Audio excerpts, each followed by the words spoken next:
Vamos a inclinar nuestros rostros para pedir la bendición de Dios. Padre Celestial, te damos gracias nuevamente en esta noche porque nos has reunido en este lugar para estudiar tu santa palabra.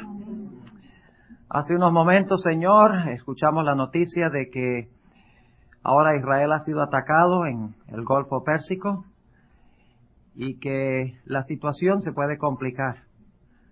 Pedimos, como lo hemos hecho en noches anteriores, de que tú estés en control de la situación y que todo resulte en armonía con tu voluntad. Sabemos, Señor, que estamos cerca del fin y queremos estar listos. Queremos tener nuestros ojos fijos en Cristo, no queremos tener nuestros ojos fijos en los eventos del mundo primordialmente.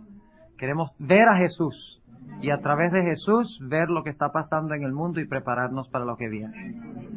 Ayúdanos en esta noche al estudiar la segunda parte del tema sobre las plagas.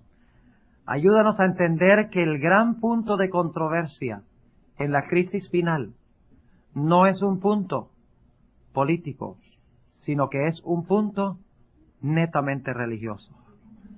Te lo pido en el nombre de Jesús. Amén.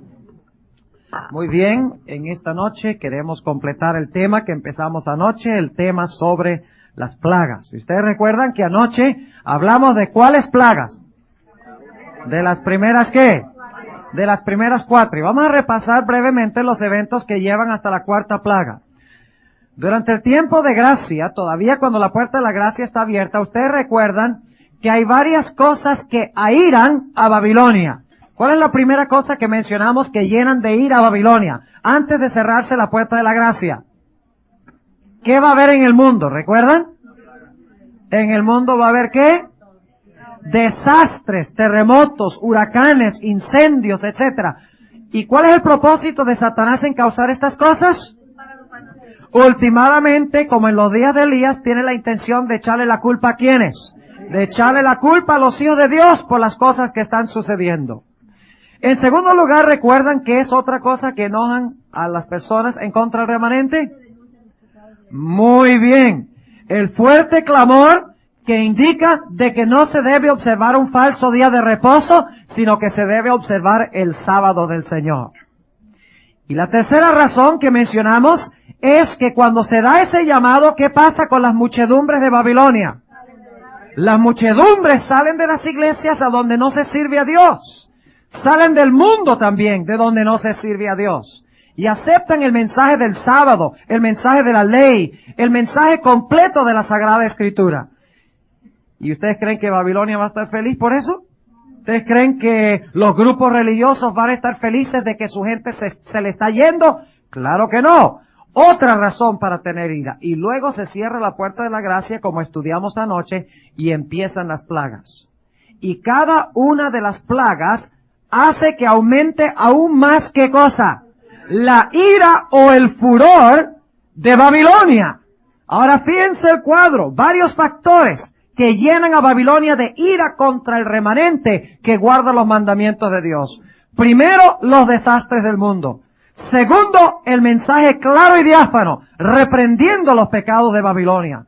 Tercero, la salida de muchedumbres de Babilonia para unirse al pueblo de Dios. Y en cuarto lugar, las plagas que empiezan a caer sobre los hombres. Y ustedes recuerdan que la primera plaga es una llaga dañina, una plaga terrible que cae sobre las lenguas y sobre la boca de los líderes de Babilonia, especialmente sobre el trono de la bestia, ¿verdad? Y dice que se les deshace la lengua en la boca. Ahora, ¿por qué aflige esa plaga la boca? Lo estudiamos anoche. ¿Para qué han usado los maestros de Babilonia sus lenguas? Para enseñar falsas doctrinas, para darle a las naciones, ¿qué cosa? Vino. ¿Y qué es el vino fermentado según la Biblia? Falsas doctrinas. Y como Babilonia ha enseñado con la boca falsas doctrinas, entonces el primer azote, la primera plaga cae sobre las bocas de los babilonios. Porque un profeta usa primordialmente ¿su qué? Su boca. La boca se usa para enseñar, la lengua se usa para enseñar. Ustedes encontrarán muchas veces, por ejemplo, en los evangelios donde dice, y Jesús abriendo su boca les enseñó diciendo. ¿No es cierto? O sea que la boca y la lengua es para enseñar. Y Babilonia ha usado su boca y su lengua para enseñar falsedades. Y por eso la primera plaga cae sobre los líderes de Babilonia. ¿Ustedes creen que Babilonia va a estar más feliz después de caer la primera plaga? La ira va ¿en qué? En aumento. Luego dicen, esto se acabó, esta gente está causando estos problemas, hay que deshacernos de ellos. Y empiezan a hablar de deshacerse de los que guardan los mandamientos de Dios y guardan el verdadero día de reposo. Y lo estudiamos todo con versículos anoche. ¿Y cómo responde Dios a la charla de ellos y la intención de derramar la sangre de sus hijos? ¿Cómo responde Dios? Dios dice, bueno, ustedes quieren derramar la sangre de mi pueblo, aquí tienen un mar de sangre. ¿Entienden lo que está sucediendo? Cada plaga tiene una razón, ¿qué? Moral. Un propósito, una respuesta de Dios a una condición en Babilonia. ¿Saben ustedes que lo mismo sucedió en Egipto? Cada plaga que cayó sobre Egipto cayó sobre un dios de los egipcios. Cada una. Ellos adoraban moscas, adoraban ranas. La rana era el dios de la inmortalidad entre los egipcios. Y por eso es que en Apocalipsis 16 dice que sale de la boca de la triple alianza de Babilonia 3 espíritus inmundos a manera de rana, porque la rana era el dios de la inmortalidad en Egipto. Ellos adoraban el sol, así que Dios afligió el sol ¿con qué? Con tinieblas. O sea que cada plaga es una respuesta a una condición que existe en Babilonia. Y después de la segunda plaga, cuando el mar se convierte en sangre, dicen se acabó, ahora sí, y dan un ¿qué? Un decreto universal de muerte contra los que guardan los mandamientos de Jehová. ¿Y cómo responde Dios al deseo de ellos de derramar la sangre de los hijos de Dios? Dios dice, bueno, ustedes quieren chuparse simbólicamente la sangre de mis hijos, ustedes quieren derramar la sangre de mis hijos, pues entonces ahora les voy a dar sangre a beber. Y explica la Biblia, les doy sangre porque ellos tuvieron la intención de derramar la sangre de mis hijos y por lo tanto les has dado sangre a beber porque lo merecen. ¿Ustedes creen que van a estar bravos los babilonios después de la tercera plaga? Más que después de la primera. Óigame. Y luego Dios, para colmo, envía la cuarta plaga. ¿Y cuál es la cuarta plaga? El sol calienta con un intenso calor que quema a los hombres, quema la vegetación, consume la tierra. ¿Por qué el sol? ¿Qué ha hecho Babilonia? Babilonia ha impuesto la observancia del día del sol, que se conoce en español como domingo, en inglés se conoce como Sunday, el día del sol. Y por lo tanto Dios dice a Babilonia, porque tú has impuesto el día del sol, va a brillar sobre ti el sol ardiente. Y cuando llega la cuarta plaga, como leímos anoche del conflicto de los siglos, los impíos se encuentran rodeando al pueblo de Dios con la intención de hacer ¿qué cosa? De ejecutar el decreto de muerte.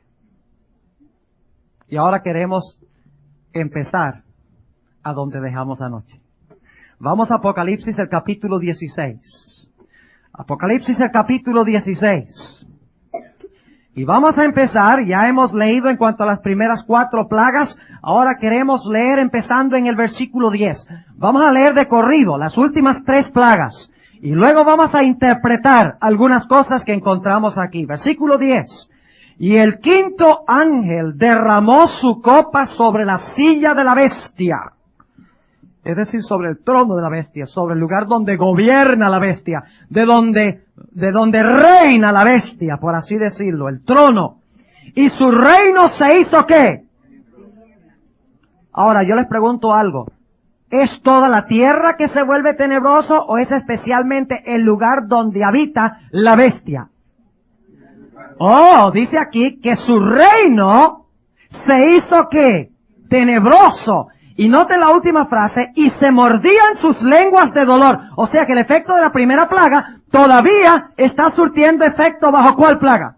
Bajo la quinta plaga. O sea que las plagas no son que cae una y desaparece y luego cae la otra y desaparece. Las plagas son consecutivas y son acumulativas. Se van acumulando. O sea, Cae una y queda, cae la otra y queda, cae la otra y queda. Y finalmente están todas las 7 plagas funcionando simultáneamente en el mundo. O sea que la 5ª plaga es una plaga ¿de qué? Una plaga de oscuridad sobre el reino y sobre el trono de la bestia. Ahora sigamos leyendo en el versículo 11. Y blasfemaron del Dios del cielo por sus dolores y por sus plagas, y no se arrepintieron de sus obras. Y el 6º ángel derramó su copa sobre el gran río Éufrates. Tal vez no hay un versículo de la Biblia que haya causado tanta confusión como este versículo. Y vamos a entenderlo de una forma sencilla y bíblica esta noche. Mis hermanos, déjenme decirles cuál es el error que comete la gente. La gente generalmente mira el Golfo Pérsico y luego dice, a ver, ¿dónde encontramos eso del Golfo Pérsico en la Biblia? Eso es un procedimiento erróneo. Nosotros no miramos la historia y luego tratamos de ver dónde en la Biblia se relatan esos eventos históricos. Eso es correcto, eso es incorrecto, porque eso es interpretar la Biblia a la luz de la historia. La forma correcta de interpretar la Biblia es ir y dejar que la Biblia se interprete ella misma, desde adentro, comparando un versículo con otro versículo, una frase con otra frase, un libro con otro libro, y dejar que la Biblia nos describa qué va a pasar en el mundo, y entonces miramos lo que está pasando como el cumplimiento de la profecía. No vamos de la historia a la profecía, vamos de la profecía a la historia. O sea que no debemos dejar que lo que está pasando allá en Israel, ahora se involucró a Israel en el conflicto, y quién sabe qué irá a pasar, se complica el panorama bastante, especialmente si Israel ataca, y algunos dicen, ve, se está preparando el mundo para la batalla del Armagedón y el secamiento del Éufrates, y se van a reunir los reyes en el valle de Megido, y empieza todo el mundo a especular.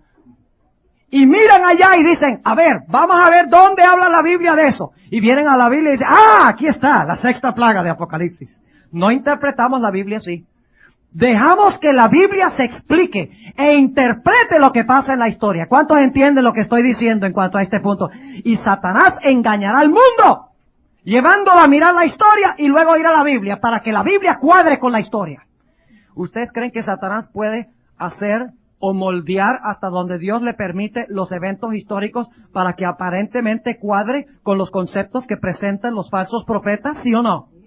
Por eso no debemos reírnos por lo que pasa allá afuera, sino que debemos interpretar la Biblia desde adentro, dejar que ella misma se explique. Y esta profecía nada tiene que ver con el Medio Oriente. Nada tiene que ver con Israel o con los árabes o China o Rusia o los Estados Unidos. Tiene algo que ver con ellos en lo que respecta que en todos esos países hay seguidores de Dios y hay seguidores de Satanás. Pero la guerra de Armagedón no es una guerra entre judíos y árabes, entre Oriente y Occidente, entre los Estados Unidos y Rusia. No es esa la guerra final. La Biblia hace muy claro que la guerra que se va a librar al final de la historia se libra con respecto a los mandamientos de Jehová, y específicamente la observancia del sábado como el día de reposo. Y no debemos desviar nuestros ojos allá a Palestina para mirar un conflicto político. La Biblia no le interesan los conflictos políticos, al menos que tengan algo que ver con el pueblo de Dios, al menos que tengan una connotación religiosa. Ahora yo les pregunto, ¿esa guerra ya tiene alguna connotación religiosa? ¿Están peleando con respecto al sábado? ¿Con respecto a la ley de Jehová? ¿Están peleando con respecto a si creemos la Biblia o no? No, es una guerra netamente política, y la Biblia no se preocupa meramente por delinear eventos políticos. Solamente delinea eventos que tienen una relación directa con el pueblo de Dios y con asuntos de naturaleza espiritual. Y espero que entendamos ese punto, porque si no vamos a quedar engañados mirando el mundo en vez de mirar la Biblia. Dejemos que la Biblia se explique sola. Capítulo 16 y el versículo 12. Y el 6º ángel derramó su copa sobre el gran río Éufrates, y el agua de él se secó, para que fuese preparado. Quiero que escuchen las frases, porque vamos a dejar que la Biblia se explique sola. El agua de él se secó. ¿El agua del río qué? Éufrates se secó, para que fuese preparado el camino de los reyes del oriente. Los chinos. Si creen muchos. Ahí no dice los chinos, dice los reyes del Oriente. Ahora yo les pregunto, ¿cómo debemos interpretar los reyes del Oriente? ¿Debemos dejar que la Biblia nos diga quién son los reyes del Oriente o debemos dejar que la geografía nos lo diga? ¡La Biblia! ¡Claro que sí! Ahora sigamos leyendo el versículo 13. Y vi salir de la boca del dragón, y de la boca de la bestia, y de la boca del falso profeta, 3 espíritus inmundos a manera de ranas. ¿Cuántas partes tiene Babilonia? 3, el dragón, la bestia y el falso profeta. Versículo 14. Porque son espíritus de demonios que hacen señales para ir a los reyes de la tierra y de todo el mundo. ¿Cuántos países del mundo van a estar involucrados en la guerra de Magedón? ¿Cuántos? Toditos, dice, para ir a los reyes de la tierra y de todo el mundo, para congregarlos para la batalla de aquel gran día del Dios Todopoderoso. He aquí yo vengo como ladrón. ¡Ah! ¡Qué interesante! Ya estudiamos esa expresión. He aquí yo vengo como ladrón. Bienaventurado el que vela y guarda sus vestiduras para que no ande desnudo y vean su vergüenza. ¿Y qué representa el manto en la Biblia? ¿Qué quiere decir esto? Yo vengo como ladrón. Bienaventurado el que vela y guarda sus vestiduras para que no ande desnudo. ¿Qué son las vestiduras en la Biblia? La justicia de Cristo. O sea que la guerra final tiene que ver con ¿qué? Tiene que ver si he aceptado a Cristo o no. ¿No es correcto? O sea que el punto de contención es un punto de naturaleza espiritual. Versículo 16. Y los congregó en el lugar que en hebreo se llama Armagedón. Ahora queremos hacernos algunas preguntas en cuanto a este pasaje. Y no hemos leído todavía la 7ª plaga. Vamos a leer la 7ª plaga y luego hagamos las preguntas. Versículo 17. Y el 7º ángel derramó su copa por el aire. Y salió una grande voz del templo, del cielo, del trono. Oigan, vean eso. Dice específicamente de dónde sale la voz. Dice que sale de dónde? Del templo, del cielo, del trono. O sea, el trono que se encuentra en el cielo, en el templo. Y dice, ¿qué dice esa voz? Hecho es. Entonces fueron, recuerden estos detalles porque vamos a volver a ellos, entonces fueron hechos relámpagos y voces y truenos. ¿Qué fue hecho cuando se tocó la 7ª trompeta? O cuando hubo la 7ª plaga, dice que hubo relámpagos, voces, truenos y hubo un gran ¿qué? Temblor de tierra, un terremoto tan grande cual no fue jamás desde que los hombres han estado sobre la tierra. Y la ciudad grande, ¿cuál es la ciudad grande?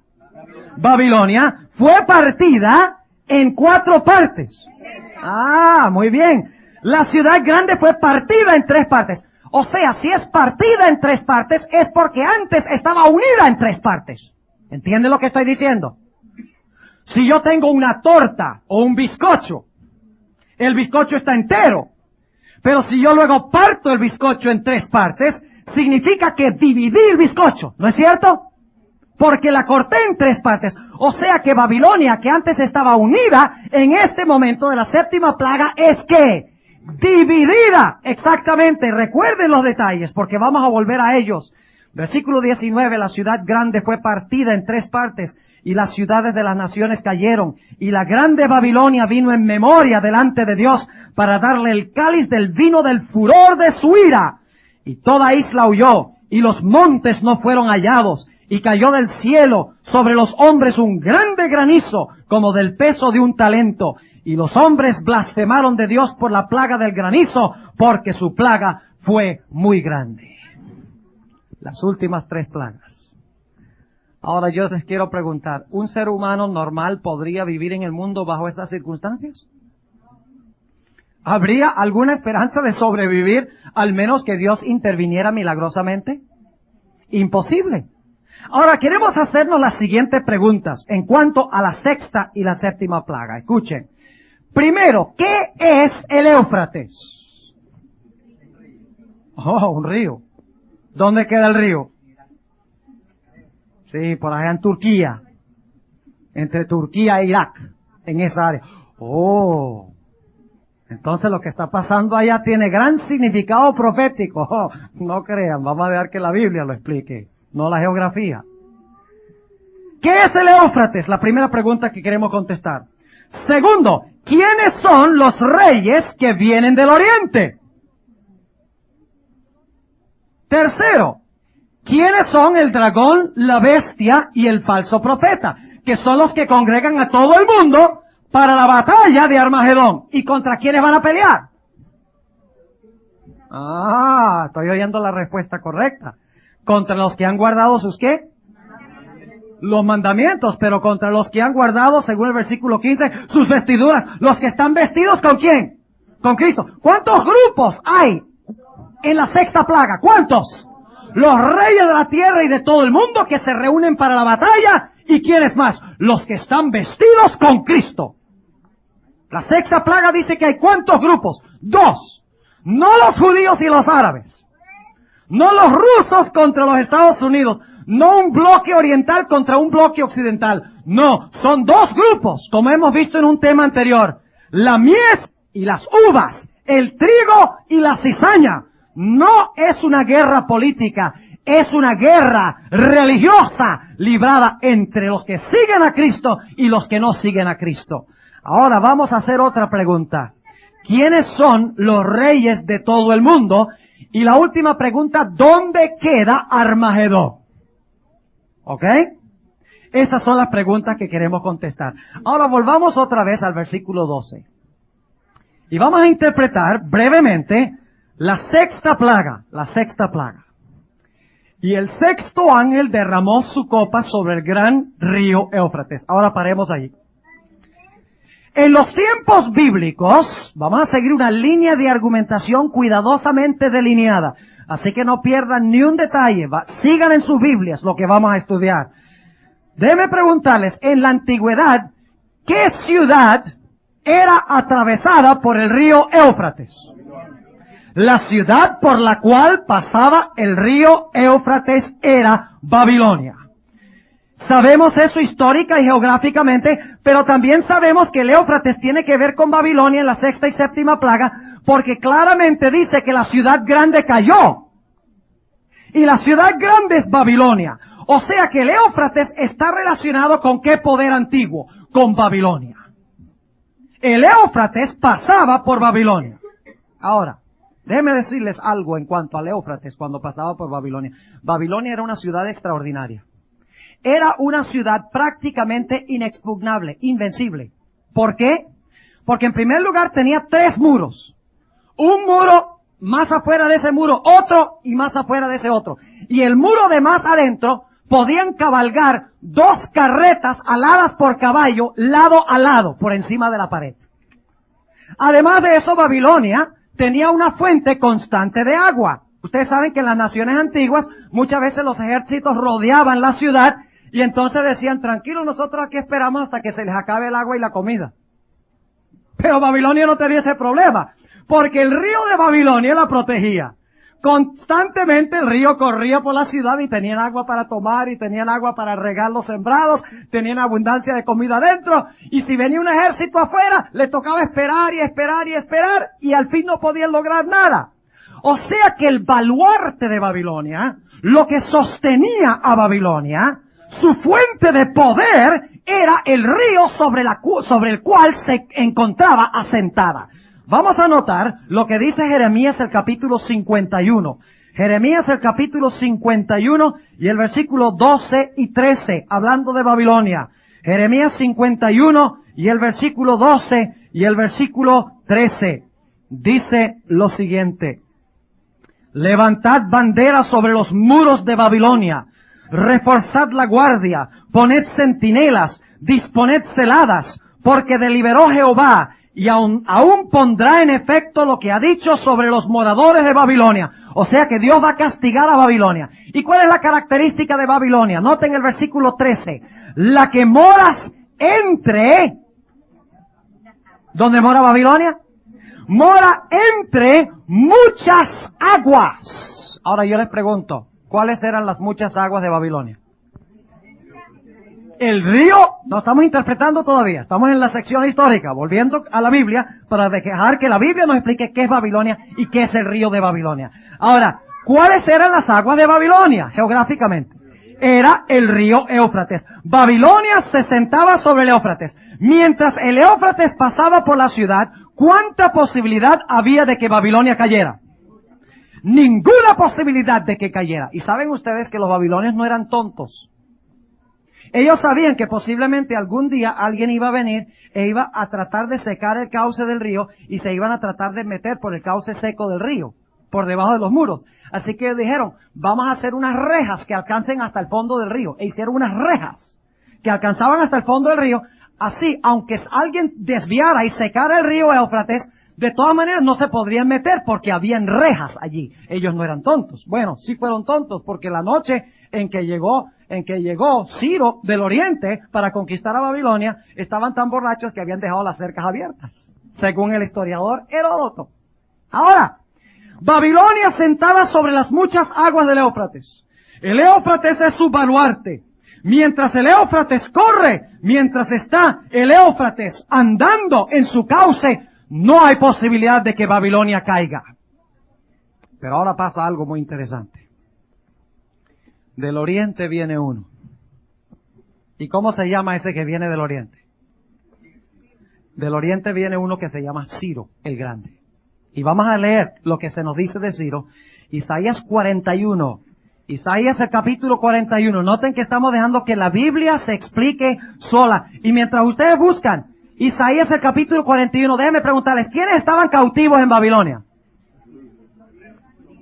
¿El pueblo de Dios estaba cautivo en Babilonia, sí o no? El pueblo de Dios estaba cautivo en Babilonia. Inclusive, ¿qué gran profeta se encontraba en Babilonia que interpretó la escritura en la pared? Daniel y su pueblo habían sido llevados cautivos. Así que Babilonia tenía cautivo al pueblo de Dios. Noten Isaías el capítulo 41 y el versículo 2 y luego el versículo 25. Isaías 41 y el versículo 2 dice: ¿Quién despertó del oriente al justo? Lo llamó para que le siguiese. Entregó delante de él naciones e hízolo enseñorear de reyes. Entrególos a su espada como polvo y su arco como hojarascas arrebatadas. ¿Quién es este que viene del oriente? Noten el versículo 25. Dice, del norte desperté uno y vendrá del nacimiento del sol. Qué interesante esa expresión. ¿De dónde viene? Del nacimiento del sol. ¿Y dónde? ¿Qué dirección del compás es esa? ¿De dónde se levanta el sol? Del oriente, dice. Y del nacimiento del sol llamará en mi nombre, y hollará príncipes como lodo, y como pisa el barro el alfarero. En otras palabras, Babilonia, escuchen bien, sentada sobre las muchas aguas del río Éufrates, confiada. Y si ustedes leen Isaías 47, Babilonia estaba diciendo, yo estoy sentada reina, y no veré viudez. ¿Quién podrá quitarme de mi trono? Decía Babilonia, teniendo cautivo al pueblo de Dios adentro. Pero luego viene Ciro del oriente. ¿Y saben de quién es un símbolo Ciro? Quiero que noten que Ciro, en primer lugar, su nombre significa el sol. El nombre Ciro significa el sol. ¿De dónde vino Ciro? Vino del oriente. ¿Y para qué vino él? ¿Para destruir a qué? A Babilonia. ¿Y para librar a quiénes? A los hijos de Dios. ¿Están empezando a captar un cuadro? Ahora, noten que a Ciro, en primer lugar, su nombre significa el sol. ¿Quién es el sol de justicia? Y cuando Cristo venga por segunda vez, dice, se levantará el sol de justicia con salvación en sus alas. ¿De dónde viene Cristo según la Sagrada Escritura? Del oriente, según Mateo 24 y el versículo 27. ¿De quién es un símbolo Ciro? Es un símbolo de Cristo. ¿Saben ustedes que en Isaías 44, 24 al 28, a Ciro se le llama el pastor? ¿Quién más se le llama pastor en la Biblia? ¿Quién es el buen pastor? Es Cristo. En Isaías 45:1, inclusive, ¿saben qué nombre se le da a Ciro en Isaías 45 y el versículo 1? Dice, así dice Jehová a su ungido, a Ciro. Y la palabra ungido en el hebreo es la palabra Mesías. ¿De dónde viene nuestra palabra qué? Mesías. Así dice Jehová de Ciro, su Mesías. ¿Qué era Ciro para el pueblo de Israel? Era el Mesías en símbolo que iba a venir a librar al pueblo de Dios que se encontraba cautivo en Babilonia. Ahora yo quiero preguntarles, ¿qué se encontraba haciendo Babilonia esa noche? ¿Era de noche? Oh, si era de noche, ¿verdad? ¿Y qué estaban haciendo? ¿Ayunando y orando? No, ¿qué estaban haciendo según Daniel 5? Estaban festejando. Y los líderes de Babilonia estaban bebiendo agua. Ah, ¿estaban bebiendo qué? ¡Vino! Exactamente. Y mientras que estaban bebiendo vino y estaban todos borrachos allá adentro en el salón de banquetes, confiados de que Babilonia no podía caer porque tenía su Éufrates o sus aguas que pasaban por en medio de la ciudad, había venido del oriente Ciro el Grande a medianoche, según el historiador Heródoto, quien vivió en esa época, después de esa época en el Antiguo Testamento, pero conoció gente directamente que conoció la forma en que cayó la ciudad de Babilonia. Él cuenta que a medianoche fue que Ciro vino. La ciudad de Babilonia tenía unos canales que pasaban por afuera de los muros. Aquí venía el río y habían canales por un lado y por el otro lado, porque a veces el río se crecía mucho. Y cuando crecía mucho, entonces el agua, en vez de pasar por la ciudad y desbordarse e inundar la ciudad, el excedente de agua pasaba por los canales. Y así nunca se inundaba la ciudad. Pero Ciro dijo, ahora yo voy a aprovechar esos canales. Y lo que hizo fue llenar la entrada donde el río entraba a Babilonia. Él colocó troncos de árboles que indudablemente habían cortado y aprovecharon cuando se puso oscuro para traerlos los soldados y empezaron a llenar el río de troncos y de troncos hasta que finalmente hicieron una represa. Y el agua del río llegó a la represa y siguió por los canales y se secó el cauce del río. Y como les mencioné, Babilonia, que estaba tan confiada esa noche, había dejado las rejas abiertas. Y Ciro, quien vino del oriente, se metió por el cauce seco del río Éufrates. ¿Qué pasó con el río Éufrates? El río Éufrates fue ¿qué? Fue secado. Ahora vamos a leer algunos textos. Jeremías el capítulo 51. Jeremías el capítulo 51 y el versículo 11. Jeremías el capítulo 51 y el versículo 11. Noten lo que dice en cuanto a la venida de Ciro. Noten que no viene solo. En Apocalipsis dice los reyes que vienen del oriente, ¿no es cierto? Ciro era ¿qué? Un rey. Pero ¿cuáles son los reyes que vinieron con Ciro? Cuando se escribió sobre la pared, dice, tu reino ha sido pesado en la balanza y ha sido hallado falto y es dado a los ¿quiénes? A los medos y a los persas. ¿Cuántas naciones conquistaron a Babilonia? 2. ¿Y quién era el rey? El rey era Darío. ¿Pero quién era su general? Ciro. Y Ciro luego llegó a ser rey. Note lo que dice Jeremías, el capítulo 51. El capítulo 51 y el versículo 28. Dice lo siguiente. Apercibid contra ella gentes, a reyes de Media. Ah, no solamente era Ciro el rey, sino que eran ¿qué? Reyes de Media, a sus capitanes y a todos sus príncipes y a toda la tierra de su señorío. Y note lo que dice Jeremías, el capítulo 50 y el versículo 38, cómo Babilonia iba a caer. Dice Jeremías 50 y el versículo 38 lo siguiente: sequedad sobre sus aguas y secaránse, porque la tierra es de esculturas y en ídolos enloquecen. ¿Cómo iba a caer Babilonia? Sus aguas iban a ser ¿qué? Según Jeremías. Iban a ser secadas. Y eso es exactamente lo que pasó. Y cuando se secaron las aguas del Éufrates, ya Babilonia no tenía apoyo. ¿Está captando el cuadro? Ya Babilonia no tenía apoyo. Y como resultado, ¿qué sucedió con Babilonia? Babilonia cayó y estableció su reino Darío y Ciro, el general de sus tropas. Así fue que cayó la Babilonia antigua. Pero para entender la caída de la Babilonia espiritual, es necesario que nosotros entendamos lo que sucedió allá. Porque en el libro de Apocalipsis se repite nuevamente esa historia, pero a nivel ¿qué? Mundial. Ahora yo quiero preguntarles esto. Algunos dicen, no, el río Éufrates que se va a secar es el río Éufrates literal allá en la Tierra Santa. Ahora, déjenme mostrarles cuán ridículo es ese concepto. Escuchen bien. Cuando Babilonia fue destruida, ¿qué dijo Dios de Babilonia? Lean Isaías 14. Dijo que cuando cayó Babilonia, Babilonia nunca jamás sería ¿qué? edificada. Lo cual significa que la Babilonia de Apocalipsis no puede ser la Babilonia ¿qué? Literal. La ciudad literal no puede ser, porque Dios dijo que Babilonia literal, geográfica, no iba a ser ¿qué? Reconstruida. Lo cual significa que Babilonia aquí es simbólica. Babilonia es ¿qué? Mundial. ¿No dice que están involucrados los reyes de todo el mundo? ¿Dónde está Babilonia, según la Biblia? Babilonia es mundial. ¿Entiende lo que estoy diciendo? Es mundial. Ahora, si Babilonia es mundial, ¿qué debe ser el Éufrates que pase por Babilonia? ¿Entiende lo que estoy diciendo? Si Babilonia es mundial, entonces el río Éufrates que pasa por Babilonia debe ser también un río ¿qué? Mundial. ¿No es correcto? Ahora, el dragón representa a todos los reyes del mundo, ¿sí o no? La bestia representa a la iglesia papal a nivel de todo el mundo, ¿sí o no?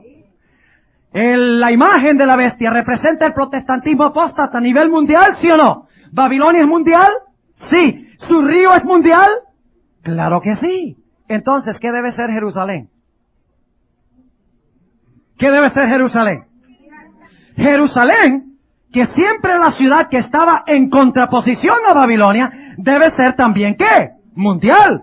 Si Babilonia es mundial, su río es mundial, y por lo tanto sus enemigos, el Israel, debe ser también un enemigo ¿qué? Mundial. ¿Dónde se encuentra Israel hoy?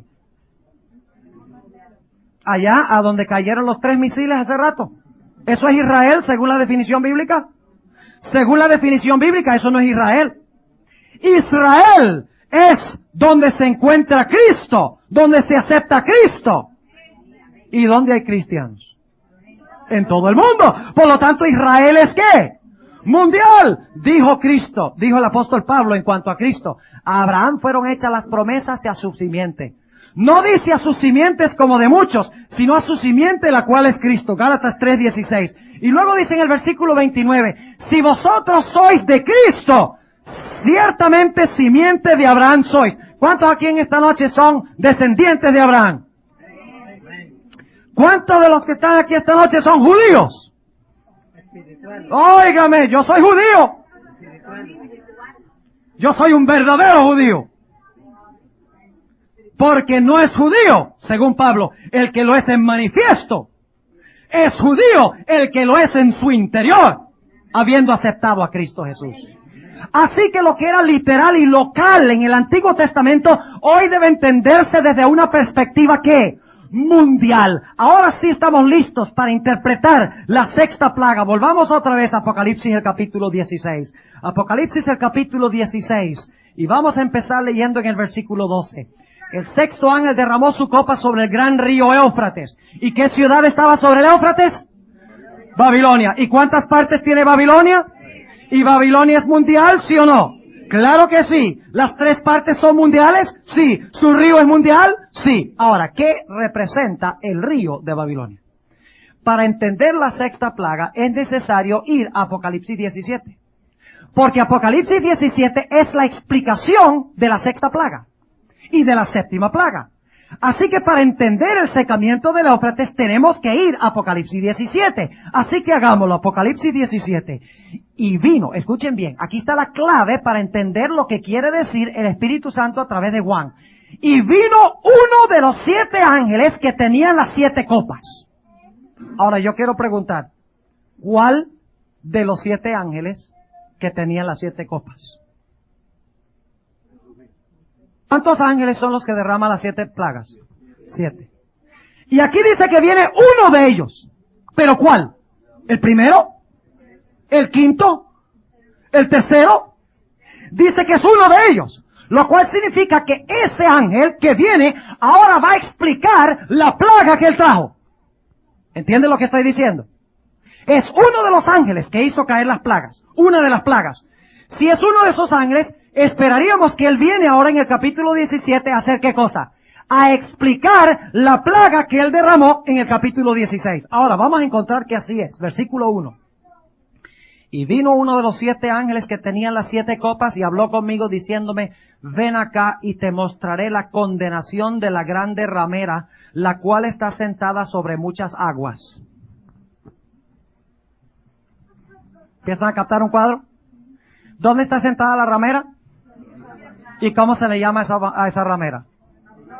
Apocalipsis 17, el versículo 5.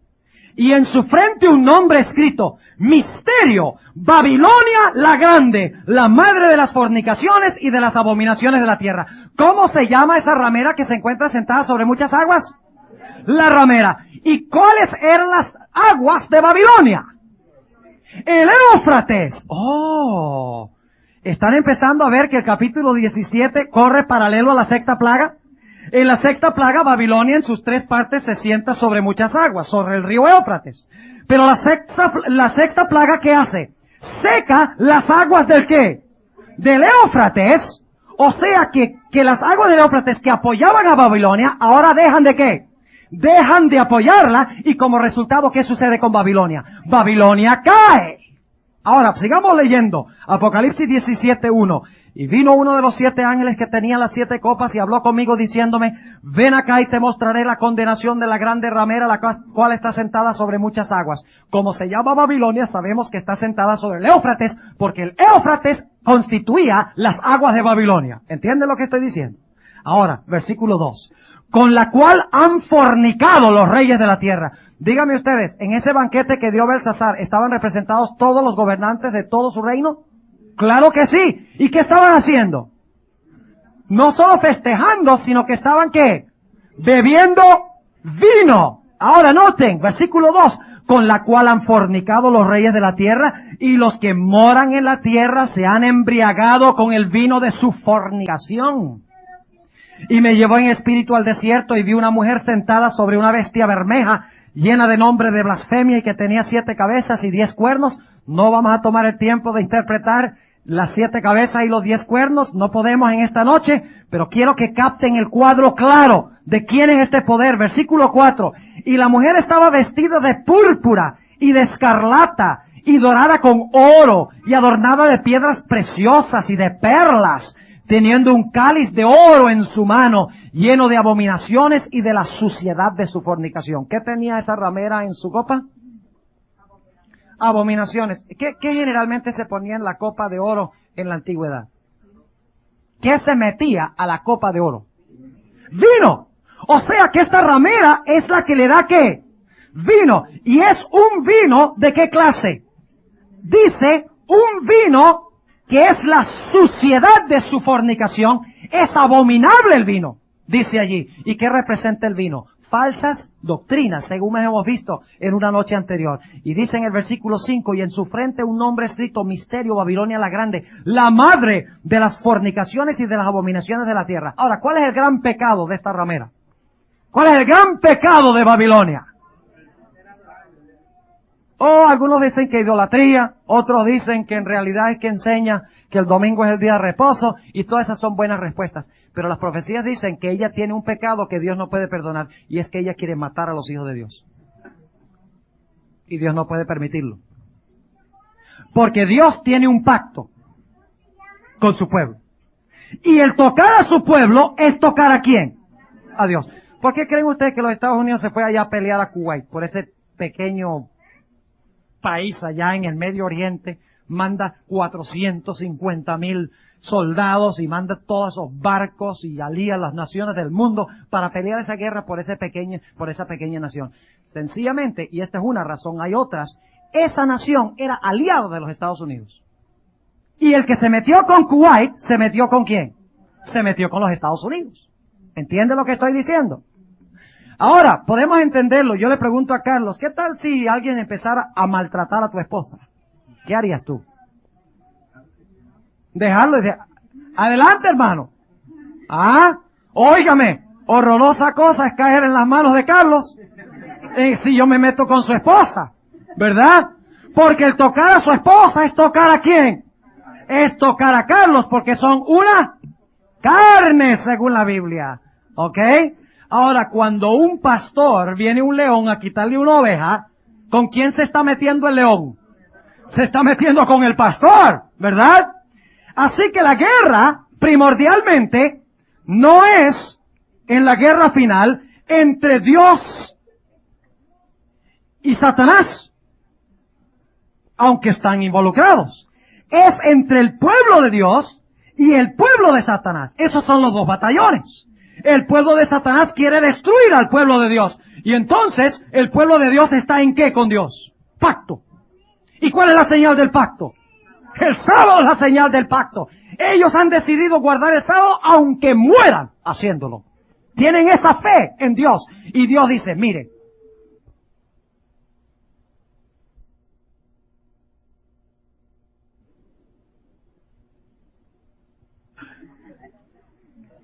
y Dios dice, mire, si tú te atreves a tocar a mi pueblo, que tiene mi señal, tú me estás tocando a mí, y ahí entro yo a la batalla.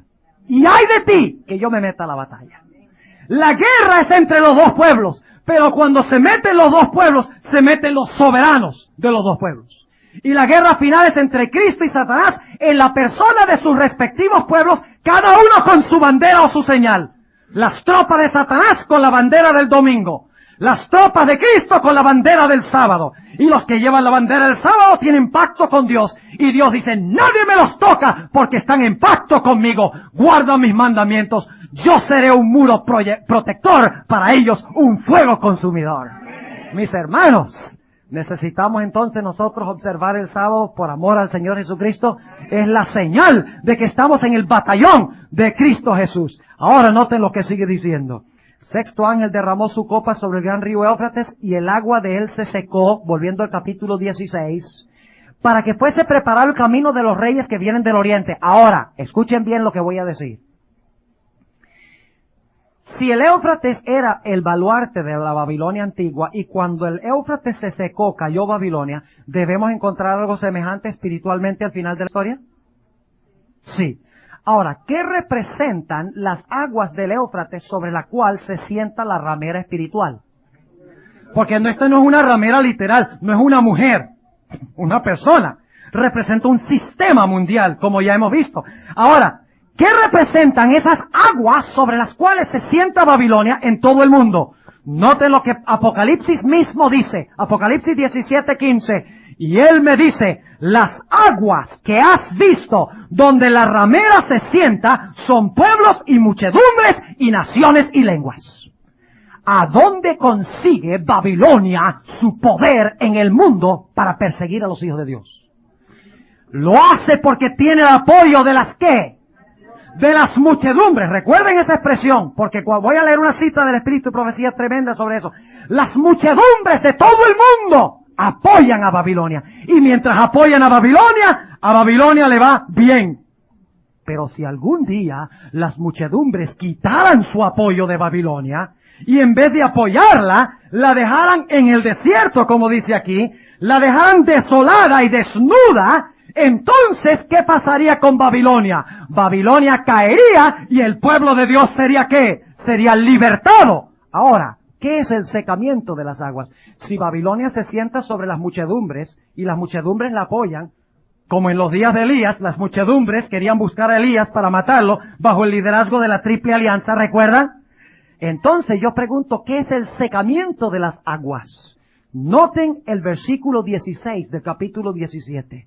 Y los 10 cuernos que viste, que son los reyes con la cual ella fornica, el número 10 es un número redondo que significa todos los reyes. Como los 10 mandamientos incluye todo el deber del hombre. Son 10 preceptos, pero todo está incluido dentro de esos 10 preceptos. Incluye a todos los reyes de la tierra. Los 10 cuernos que viste en la bestia, ¿estos qué? ¡Oh! ¿Siempre aborrecieron a la ramera? No, noten el versículo 12. Dice, y los 10 cuernos que has visto son 10 reyes que aún no han recibido reino, mas tomarán potencia por una hora como reyes con la bestia. O sea que va a haber unión entre los reyes del mundo y la ramera, según dice en el versículo 12. Pero luego algo va a pasar. Noten el versículo 16. Los 10 cuernos que viste en la bestia, estos aborrecerán a la ramera. O sea que las muchedumbres que la apoyaban, ahora la van a ¿qué? La van a aborrecer, dice, estos aborrecerán a la ramera y la harán desolada y desnuda y comerán sus carnes y la quemarán con fuego. O sea que los que apoyaban a Babilonia, los que eran el baluarte de Babilonia, de repente, ¿qué van a hacer? Le van a quitar su apoyo. Babilonia va a ser dividida.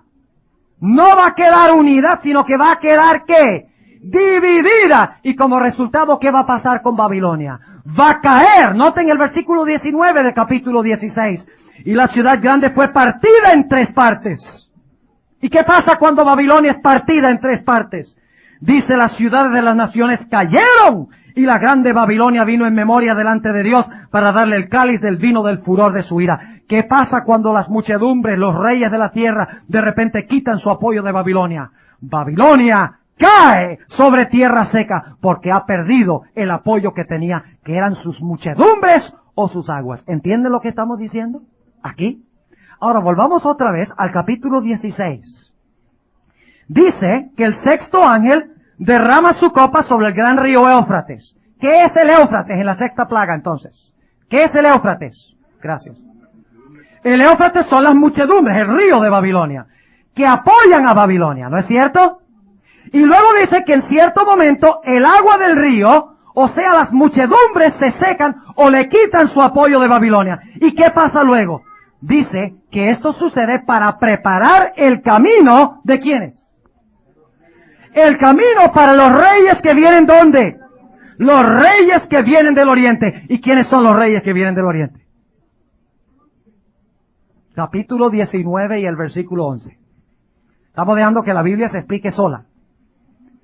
Ustedes ven que esto es mucho más grande que una guerra en el Golfo Pérsico.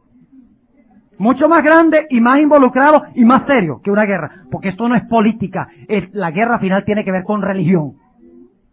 Con ideologías religiosas. Note lo que dice Apocalipsis 19 y el versículo 11. ¿Quiénes son estos reyes que vienen del oriente? Dice, y vi el cielo abierto y he aquí un caballo blanco, y el que estaba sentado sobre él era llamado Fiel y Verdadero, el cual con justicia juzga y pelea.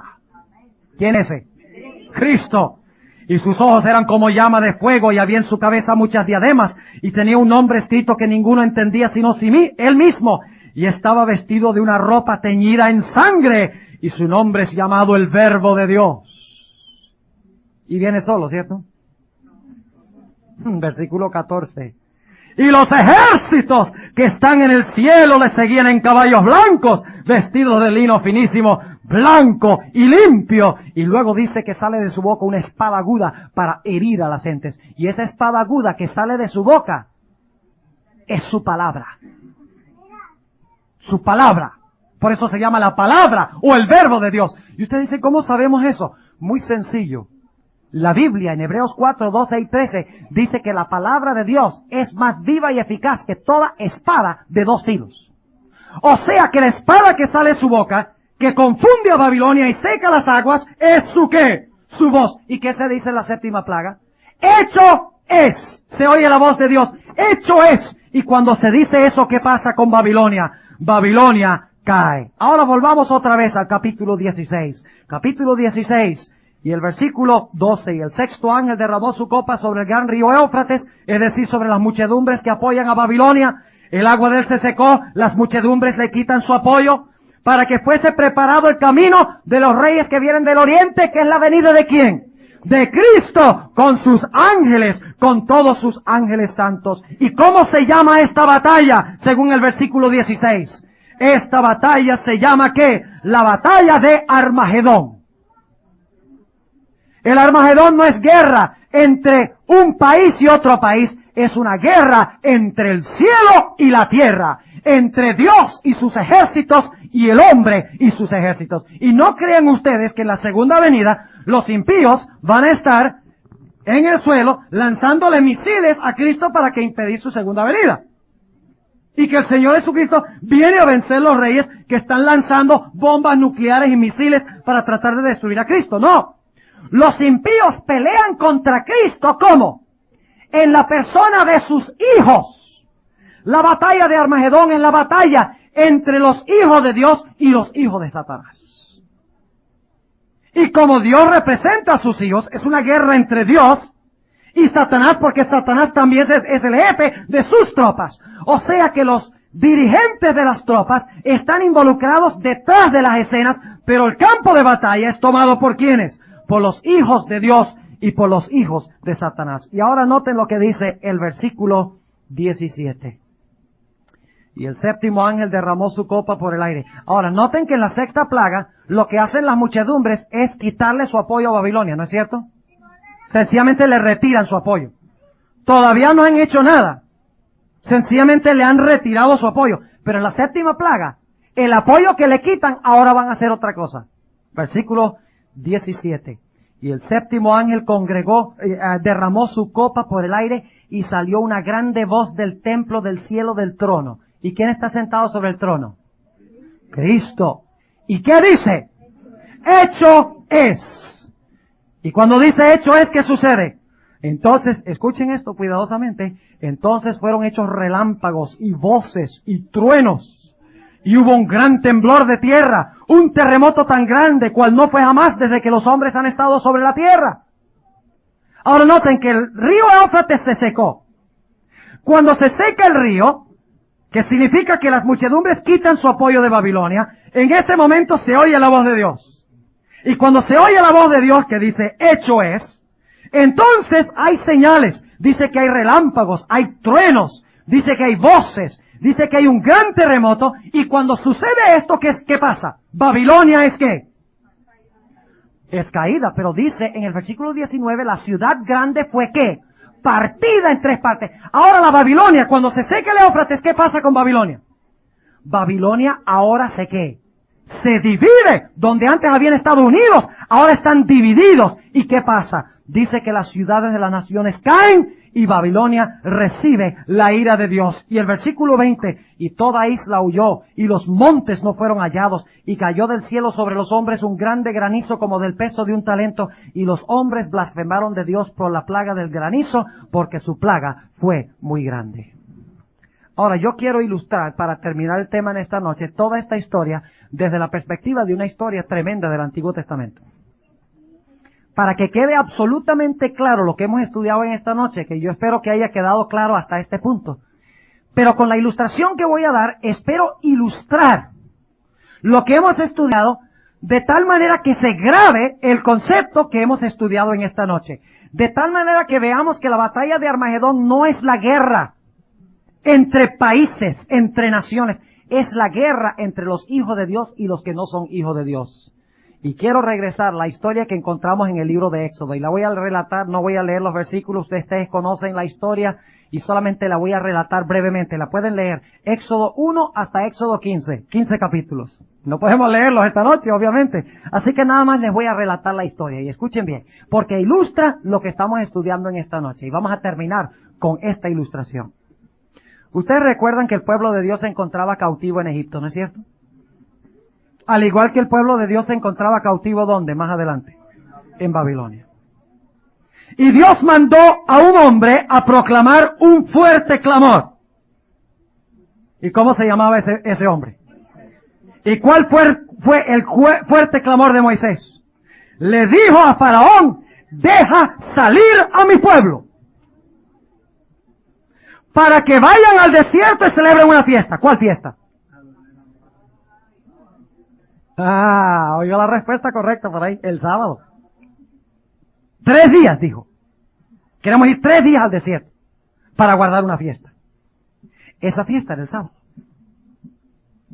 ¿Y usted cómo sabemos eso? Porque cuando Moisés entró y proclamó el fuerte clamor y dijo, deja ir a mi pueblo para que guarde el día del Señor, para que pueda descansar, ¿qué fue lo que dijo Faraón? Tú haces que el pueblo sabatice. Esa es la palabra, literal. Shabbat. La idéntica palabra sábado. Tú haces que el pueblo sabatice. Tú quieres que el pueblo guarde el sábado. Y por lo tanto, ¿qué hizo Faraón? En vez de dejar que guardaran el sábado, hizo su opresión aún peor. ¿No es cierto? Y dijo, no dejaré ir al pueblo. Y los tenía cautivos, esclavos, desterrados, trabajando duro, sufriendo bajo su liderazgo despótico. Y Moisés proclama el fuerte clamor, deja ir a mi pueblo. Y Faraón dice, no los voy a dejar ir. No los voy a dejar guardar el día de reposo. No los voy a dejar sabatizar. Pero ustedes recuerdan que cayeron muchas plagas. ¿Y a quién le echó Faraón la culpa por las plagas? A Moisés. Vaya coincidencia, ¿no? Lo mismo que hemos estado estudiando todas las noches. Y finalmente, el pueblo de Dios escapó de Egipto. Ustedes recuerdan la historia. Gozosos, felices. Habían salido de Egipto. Como al final Dios llama a su pueblo a salir ¿de dónde? De Babilonia. Los llama para guardar el sábado. ¿Qué fue lo primero que Dios le enseñó a Israel cuando salieron de Egipto? Les enseñó a guardar el sábado. Éxodo 16. Esa era la fiesta que quería que guardaran. Porque lo primero que guardan cuando salen al desierto, después de cruzar el Mar Rojo, Éxodo 16, el sábado. Están guardando la fiesta que pidieron guardar. ¿Entienden lo que estoy diciendo? Ahora llegan a orillas del Mar Rojo, están felices y de repente miran hacia atrás y ven una nube de polvo. Y oyen la tierra sacudirse. Y ven las carretas de los egipcios con los soldados y con las armas, con los arcos y con las flechas y con las lanzas que vienen avanzando con la intención de destruir a Israel. Este es el tiempo de supremo apuro para Israel. ¿Cuánta esperanza hay en el pueblo de Israel, en ellos mismos? ¿Cuánta esperanza hay de salvarse? Delante de ellos el mar. Al sur, desierto. Al norte, montañas. Y del otro lado, las tropas. No había esperanza. Y ahora el pueblo, dice la Biblia, clama a Dios. Y dicen, se ha dado un decreto de muerte contra nosotros, Señor, que hemos salido de Egipto. ¿No intervendrás tú a librar a tu pueblo? Y Moisés dice, tranquilos, estad quietos y ved la salvación de Jehová contra este decreto de muerte. ¡Qué tremenda historia! Tenemos una ilustración linda de la crisis final. Ahora, yo quiero preguntarles. Cuando las aguas del Mar Rojo estaban unidas, ¿ayudaban a quiénes? Cuando las aguas del Mar Rojo estaban cerradas o unidas, ¿a quiénes ayudaban? A los egipcios. ¿Y eran enemigas de quién? Del pueblo de Dios. Porque mientras que las aguas estaban unidas, no había escape. ¿No es cierto? La única forma en que se podía preparar un camino para el escape del pueblo de Dios era si las aguas fueran ¿qué? Divididas. Y esa es la palabra que se usa en Éxodo, el capítulo 14. Toda la historia de Apocalipsis viene de historias del Antiguo Testamento. Si tuviera tiempo, déjenme mencionarles para los que van a conseguir el cassette. Yo les mencioné anoche que todos los profetas hablan de esto. Ageo 2, 19 al 22, Zacarías 14, 12 y 13, Ezequiel 38, 18 al 23, Isaías 3, 1 al 5, Segunda de Crónicas 20, Salmo 37, 12 al 15, Jeremías 25, 30 al 38, Salmo 46, Nahum 3, 1 al 7, Isaías 13, 1 al 13. Todos hablan de este evento de la historia, cuando el pueblo de Dios está en el tiempo de supremo apuro, cuando los impíos se encuentran a punto de lanzarse sobre los hijos de Dios con el fin de destruirlos, desarraigarlos de la tierra. Ahora el pueblo de Dios se encuentra a orillas del Mar Rojo, clamando que Dios los ayude. Dios dice, tranquilos, estad quietos y ved la salvación de Jehová. Yo los he colocado aquí para que se vea la gloria de Jehová. Porque si ustedes libraran una guerra y ganaran, entonces la gloria sería para ustedes. La gloria debe ser de Jehová. Y cuando ellos están clamando a Dios, algo tremendo sucede. Y quiero que noten que aquí se encuentran las tres plagas, las tres últimas plagas delineadas a orillas del Mar Rojo. Dice la Biblia en Éxodo el capítulo 14. Vamos a leerlo. Vamos a leerlo en Éxodo el capítulo 14. Porque la Biblia lo puede decir mejor que yo. Éxodo el capítulo 14. Y vamos a empezar leyendo en el versículo 19 y el versículo 20. Noten lo que dice. Y el ángel de Dios que iba delante del campo de Israel. ¿Quién es ese ángel? ¿Quién era el ángel que dirigía a Israel? Lean Hechos 7, 30 al 38. Van a encontrar que ese ángel era Cristo. La roca era Cristo. La nube era Cristo. 1 Corintios 10, 1 al 4. Léalo. Dice, y el ángel de Dios que iba delante del campo de Israel se apartó, o sea, iba delante, se apartó y ¿qué hizo?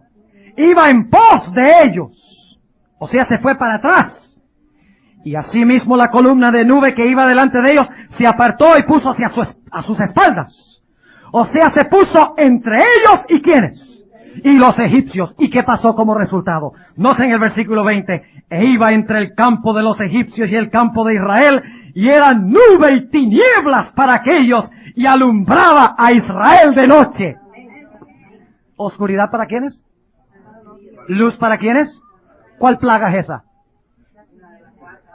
La cuarta no, la cuarta es el sol. En la cuarta hay mucha luz. ¿Cuál plaga es esta? La de oscuridad, la quinta plaga. Oscuridad para los malos, pero para los buenos, ¿qué? Luz, según dice aquí. Y luego noten cómo sigue desarrollándose la historia. Noten el versículo 13 y 14, la solución al problema. A veces nosotros creemos que la solución al pecado es pelear. No, no es pelear. Es dar nuestra vida a Cristo para que Él pelee nuestras batallas. Noten el versículo 13. Y Moisés dijo al pueblo, no temáis. Estáos quedos y ved la salud de Jehová, que Él hará hoy con vosotros, porque los egipcios que hoy habéis visto, nunca más para siempre los veréis. Jehová peleará por vosotros y vosotros estaréis quedos. Ese es el pacto entre Dios e Israel. Cuando los egipcios quieren destruir a Israel, ¿con quién se están metiendo? Se están metiendo con Jehová de los ejércitos, con el Dios de Israel. El que pelea contra el pueblo de Dios, pelea contra el Dios del pueblo, por así decirlo. Ahora sigue diciendo en el versículo 21, y extendió Moisés su mano sobre la mar. Hizo Jehová que la mar se retirase por recio viento oriental toda aquella noche, y tornó la mar ¿en qué? ¡Ah! Vaya coincidencia interesante. Y tornó la mar en seco, y las aguas quedaron divididas. ¿Alguna relación con Apocalipsis 16? Óigame. Se secan las aguas, ¿y qué pasa con Babilonia? Se divide, exactamente. Y ahora, ¿para qué se dividen? Noten el versículo 22. Entonces los hijos de Israel entraron por medio de la mar. ¿Qué representa el mar? ¿Las aguas? Las muchedumbres. Antes de esto, si el pueblo hubiera tratado de cruzar el mar, ¿qué hubiera sucedido? Con las aguas los hubieran ¿qué? Ahogado. Pero ahora que las aguas se dividen, ¿las aguas son amigas de Israel o enemigas de Israel? Ahora son amigas y dejan que Israel pase sano y salvo. Versículo 22. Entonces los hijos de Israel entraron por medio de la mar en seco, teniendo las aguas como muro a su diestra y a su siniestra. Ahora las aguas llegan a ser el baluarte de Israel.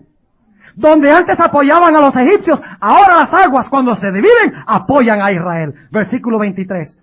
Y siguiéndolos los egipcios entraron tras ellos hasta el medio de la mar, toda la caballería de Faraón, sus carros y su gente de a caballo.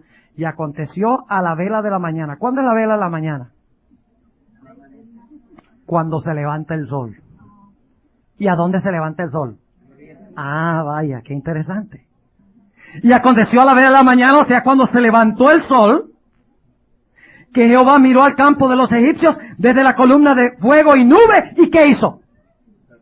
Perturbó el campo de los egipcios, o sea que los confundió. ¿No es eso lo que pasa en la sexta plaga? Las muchedumbres quitan su apoyo y en vez de matar a los hijos de Dios, ¿qué empiezan a hacer las aguas? Las aguas matan a los que apoyaban antes. Note lo que sigue diciendo aquí en el versículo 25. Y quitóles las ruedas de sus carros y trastornólos gravemente. Ahora escuchen el versículo 25. Dice, entonces los egipcios dijeron, huyamos de delante de Israel, porque Jehová pelea por ellos contra los egipcios. ¡Qué tremendo el clima! Mis hermanos, si estamos con Cristo, no hay nada que temer del tiempo de angustia. No hay que temer de las plagas. No hay que temer de Babilonia. Hay que estar con Cristo. Hay que salir de Babilonia. Porque si no salimos de Babilonia, estaremos entre el grupo que se ahogará como resultado de las aguas secarse. Ahora sigue diciendo el versículo 26. Y Jehová dijo a Moisés, extiende tu mano sobre la mar para que las aguas vuelvan sobre los egipcios, sobre sus carros y sobre su caballería. Y Moisés extendió su mano sobre la mar. ¿Y qué tenía Moisés en la mano? ¿Sabe usted lo que representa esa vara? La vara representa la palabra de Dios. ¿Y en la séptima plaga qué es lo que divide las aguas? La voz de Dios. Lean, por ejemplo, Isaías 11, van a encontrar ahí que la vara es lo mismo que la palabra de Dios. Salmo 33, y el versículo 6 al 9, nuevamente la vara es la palabra de Dios. ¿La vara sale de dónde? Según Isaías, el capítulo 11. La vara de la boca de Jehová. ¿Qué sale de la boca del que está sentado sobre el caballo blanco en Apocalipsis 19? La espada. La vara es lo mismo que la espada, es la voz de Dios. Y dice en el versículo 27, y Moisés extendió su mano sobre la mar y la mar se volvió en su fuerza cuando amanecía. Cuando se levantó el sol. Los reyes, saben que literalmente en Apocalipsis 16 no dice los reyes que vienen del oriente, sino los reyes que vienen de donde se levanta el sol. Se usan dos palabras, Anatolé, Heliu. Heliu es sol, Anatolé, donde se levanta. Los reyes que vienen de donde se levanta el sol. La oscuridad de la quinta plaga es disipada por la luz de la ¿qué? De la sexta plaga. Para preparar un camino para la venida de ¿quién? Para la venida de Cristo. Y dice en el versículo 27, Moisés extendió su mano sobre la mar y la mar se volvió en su fuerza cuando amanecía y los egipcios iban hacia ella y Jehová derribó a los egipcios en medio de la mar. ¿Qué hicieron las aguas ahora? Las aguas que se secaron y ahora apoyaban a Israel y le quitaron su apoyo a los egipcios y permitió que el pueblo de Dios escapara. Ahora las mismas aguas que quitaron su apoyo, ¿qué hacen?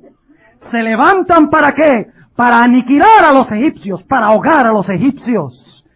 Versículo 28, y volvieron las aguas y encubrieron los carros y la caballería y todo el ejército de Faraón que había entrado tras ellos en la mar. No quedó de ellos ninguno.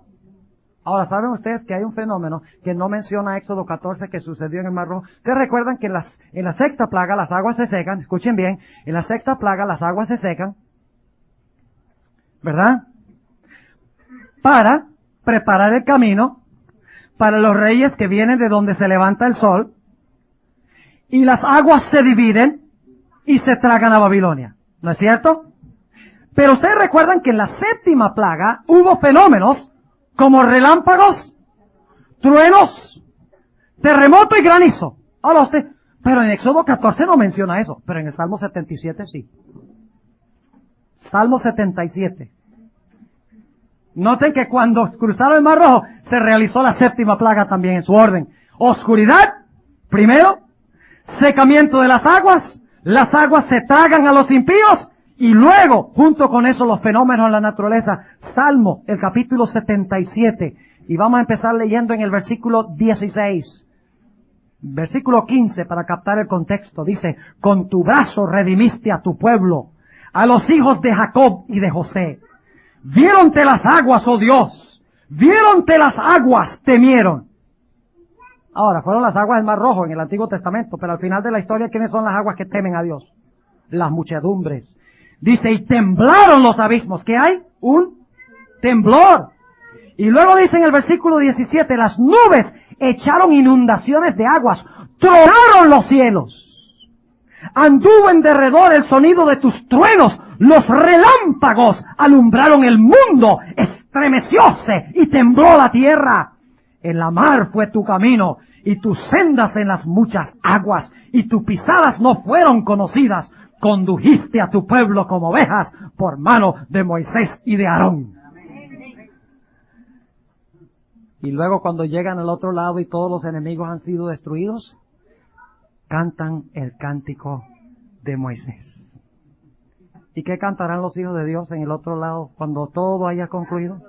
El cántico de Moisés y del Cordero. Indica de que hay una relación entre la historia de Éxodo 15 y Apocalipsis, porque si no diría solamente el canto del Cordero. Pero es el cántico de Moisés y del Cordero, porque lo que sucede al final de la historia es una repetición mundial de la historia que encontramos en Éxodo 14 y 15. Mis hermanos, yo quiero estar en ese grupo que pasa por las aguas. Y ese tiempo viene muy pronto, ¿saben? Yo quiero estar en ese grupo que describe la sierva de Dios en el conflicto de los siglos, página 693. Tremendo. Recuerdan que leímos anoche que los hijos de Dios están en cárceles, escondidos, se ha dado un decreto de muerte, los están buscando para matarlos, las espadas están todas levantadas para dar una noche el golpe decisivo. Ahora escuchen. La sexta plaga. La hermana White nunca cita en sus escritos Apocalipsis 16, 12 al 16. Nunca cita los versículos que tienen que ver con la sexta plaga, con la excepción del versículo 15, donde dice, bienaventurado el que guarda sus vestiduras. Es el único versículo que ella cita en cuanto a las plagas, en la sexta plaga. No tiene ninguna otra cita de la sexta plaga. Pero sí está el concepto en sus escritos. Escuchen.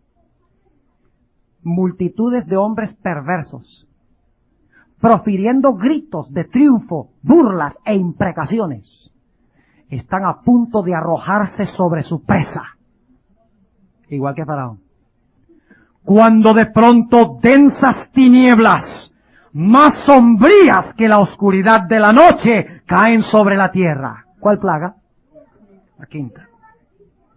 Luego, dice ella, oscuridad para los impíos, pero luego, un arco iris que refleja la gloria del trono de Dios se extiende de un lado a otro del cielo y parece envolver a todos los grupos en oración. Esa es la quinta plaga. ¿Dónde está la sexta? Escuchen. Las multitudes encolerizadas se sienten contenidas en el acto. ¿Qué plaga es esa? No, la quinta es oscuridad. Dice, las multitudes encolerizadas se sienten contenidas en el acto. O sea, donde antes iban a ahogar al pueblo, ¿ahora qué? Son contenidas. Dice, sus gritos de burla expiran en sus labios. Olvidan el objeto de su ira sanguinaria. Con terribles presentimientos contemplan el símbolo de la alianza divina y ansían ser amparadas de su deslumbradora claridad. La sexta plaga, las aguas se secan y son arrestadas. Pero todavía falta que las aguas destruyan ¿a quiénes? A los mismos que apoyaban. Ahora escuchen, Conflicto en los siglos, páginas 713 y 714. Tremenda cita de la sierva de Dios. Dice, hablando de la séptima plaga, cuando Babilonia se divide y empiezan a pelear todos contra todos. Y los hijos de Dios, desde la quinta plaga, están tranquilitos. Ya no tienen nada que temer. Dice, los hombres ven que fueron engañados. Se acusan unos a otros de haberse arrastrado mutuamente a la destrucción. Pero todos concuerdan para abrumar a los ministros con la más amarga condenación. ¿Quiénes tienen la gran responsabilidad? Los pastores, exactamente. Escuchen. Los pastores infieles profetizaron cosas mentirosas. Indujeron a sus oyentes a menospreciar la ley de Dios y a perseguir a los que querían santificarla. Ahora, en su desesperación, estos maestros confiesan ante el mundo su obra de engaño. Las multitudes se llenan de furor. ¡Estamos perdidos!, exclaman, y vosotros sois la causa de nuestra perdición. Y se vuelven contra los falsos pastores. Precisamente aquellos que más los admiraban en otros tiempos pronunciarán contra ellos las más terribles maldiciones. Las manos mismas que los coronaron con laureles se levantarán para aniquilarlos. Las espadas que debían servir para destruir al pueblo de Dios se emplean ahora para matar a sus enemigos. Por todas partes hay luchas y derramamiento de sangre. Estas son las últimas tres plagas. Una guerra en el Golfo Pérsico es algo muy insignificante comparado con esto. Porque esta va a ser la guerra de verdad, la guerra de los siglos. La guerra entre los que guardan los mandamientos de Dios y los que escogen no guardarlos, guardar un falso día de reposo. Yo le doy gracias a Dios de que Él nos ha dado esta luz. Para que nosotros cuando pasemos por la crisis recordemos estas cosas y estemos en el grupo de los salvos. ¿Cuántos quieren darle gracias a Dios en esta noche por la luz que nos ha concedido? Ahora yo quiero hablar un momentico con los que no son adventistas, con los que no son bautizados, miembros de la iglesia adventista. Estoy hablando con los no adventistas ahora. Han escuchado el mensaje esta noche, lo hemos sacado interpretando la Biblia, dejando que la Biblia misma se explique, leyendo un versículo y comparando con otro versículo. Yo quiero preguntar, ¿cuántas de las visitas que no son miembros de la Iglesia Adventista quieren decirle al Señor Jesucristo, yo también quiero estar en ese grupo de los salvos? Las visitas. Yo también quiero estar en ese grupo de los salvos. Yo quiero prepararme para estar en ese grupo. Por favor, colóquense de pie, porque yo quiero tener una oración. Quiero verlos. Tengan la valentía de pararse. Amén. Gloria al Señor. Vea qué linda respuesta de los no adventistas. ¿Hay alguno más en esta noche? No dejen pasar la oportunidad, aunque se hayan parado otras noches. Algunos más en esta noche. Damos gloria al Señor por todas estas preciosas almas que se han colocado de pie. Los que no se han colocado de pie, sigan estudiando, porque Dios quiere que ustedes estén en ese grupo. Es cuestión de vida o muerte, lo que hemos hablado en esta noche. Y Dios quiere que tengamos vida. Antes de tener la oración, quiero dar una última oportunidad. ¿Hay alguno más que quiere decirle a Jesús, yo quiero estar en ese grupo de los salvos, yo no me quiero perder, yo quiero seguir a Jesús? ¿Alguno más en esta noche? Muy bien. Gloria al Señor por los que han respondido. Amén. Y los que no han respondido, colocándose de pie, espero que hayan respondido en su corazón. Porque es cuestión de vida o muerte. Oremos. Padre Celestial, en esta noche te damos gracias por la claridad de tu palabra. Sabemos exactamente, Señor, lo que va a suceder en el futuro. Para que podamos prepararnos, tú nos has dado este conocimiento. Te quiero pedir una bendición especial para los miembros que levantaron la mano en reconsagración a Jesús, expresando su deseo de estar en ese grupo. Te ruego, Señor, que ayudes a cada uno a poner a Jesús en primer lugar. Las visitas que se han colocado de pie, que no son miembros de tu iglesia, te pido, Señor, que las ayudes a prepararse para que puedan unirse a tu pueblo, que guarda los mandamientos de Dios, que observa tu santo día de reposo, para que también puedan estar en ese grupo que tú salvarás cuando vengas. Gracias por haber estado con nosotros en esta noche. Gracias por tu amor y tu misericordia. Gracias por tu verdad.